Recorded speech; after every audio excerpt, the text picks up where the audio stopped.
ખેડા જિલ્લામાં પોલીસની હાજરીમાં જ ફરિયાદી પર હુમલો. મહુદામાં સોશિયલ મીડિયા અંગે ફરિયાદ કરવા ગયેલ વ્યક્તિ પર પોલીસની હાજરીમાં જ હુમલો. સોશિયલ મીડિયામાં કરેલ પોસ્ટ મામલે કરવા ગયા હતા ફરિયાદ. પોલીસ સ્ટેશનની બહાર જ થયો પથ્થરમારો. ફરિયાદ કરવા ગયેલ વ્યક્તિઓના ગાડીના કાચ તોડ્યા. પોલીસની ગાડી પર પણ પથ્થરમારો. આશરે 2500 માણસનું ટોળું હોવાનું અનુમાન.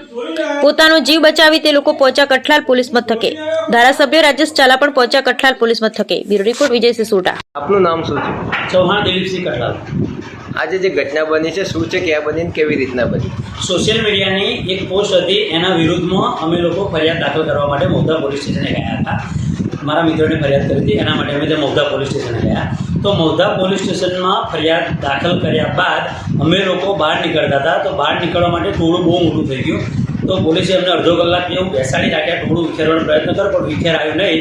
અને ત્યારબાદ પોલીસની એક ગાડી અમને મૂકવા માટે આવતી હતી.